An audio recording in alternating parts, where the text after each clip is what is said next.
Horizontal और ये आपके पास वर्टिकल, इन दोनों की जो लंबाई है आमने सामने इजला की वो इक्वल है, इसलिए ये क्या है, रेक्टेंगल। और according to the definition of the area, the product of the two values is known as the area. और एरिया का जो यहाँ पर फार्मूला बनेगा वो क्या बनेगा, लेंथ बाय लेंथ या फिर लेंथ बाय विड्थ। लेंथ आपके पास टी है या आप लोग क्या लें वी है, और आपके पास जो विड्थ है वो आपके पास टी है।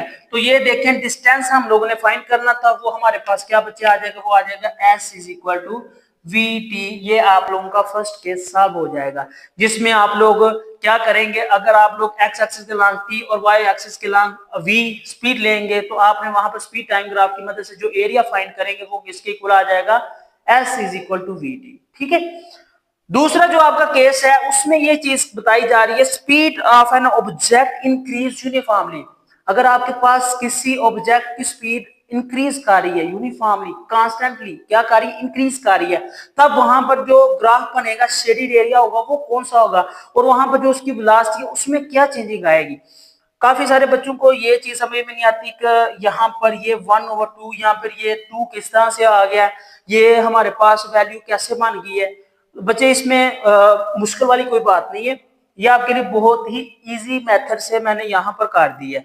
किस तरह से, now consider the speed of an object is increase uniformly from 0 to v, from 0 to v, 0 to v, यहां तक v यहां तक है। ठीक है, और ये आपके पास टाइम यहां तक है। अब देखें हमारे पास ये गिवन चीज है, गिवन जो एलिमेंट्स है वो ये है 0 से लेकर v तक हम लोगों ने वेलोसिटी को इंक्रीज करना है। तो ये आपके पास बच्चे कौन सी वेलोसिटी होगी, आपके पास इनिशियल वेलोसिटी होगी, जिसको हम लोग vi का नाम देंगे, ये आपके पास इनिशियल वेलोसिटी होगी। दूसरे नंबर पर जो आपकी वेलोसिटी होगी वो देखें 0 से इंक्रीज करके v तक जाएगी, और वहां पर ये आपके पास फाइनल वेलोसिटी हो जाएगी।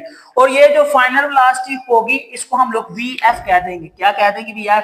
ये मैंने यहाँ पर आप लोगों को नोट करके दे दिया हुआ है, किस तरह से आप लोगों की ये वेलोसिटी vf के लिए कह दी गई है। ठीक है, हम लोग देखते हैं कि यहाँ पर ये जो 1/2v है वो किस तरह से आया। अच्छा, तो आप लोगों ने ये चीज देख ली है कि यहाँ पर 1/2 आया कैसे है। हम लोगों ने बच्चे अब इसका एवरेज फाइंड करना है। एवरेज क्या चीज होती है, एवरेज किसी भी नंबर की एक ऐसी वैल्यू होती है कि जिसमें हमारे पास जिस क्वांटिटी से वैल्यू गिवन होती है उसी क्वांटिटी के लिहाज से हम लोगों ने उसको डिवाइड करना होता है। यहां पर आपके पास सिर्फ दो क्वांटिटीज है। कितनी क्वांटिटीज है, सिर्फ दो। एक आपके पास इनिशियल वेलोसिटी है 0, एक आपके पास है फाइनल वेलोसिटी v। जब इनिशियल और फाइनल वेलोसिटी का आपने एवरेज फाइंड करना है तो वो आपके पास इस तरह से आएगा। फॉर एग्जाम्पल मैं आप लोगों को एक छोटी सी एग्जाम्पल से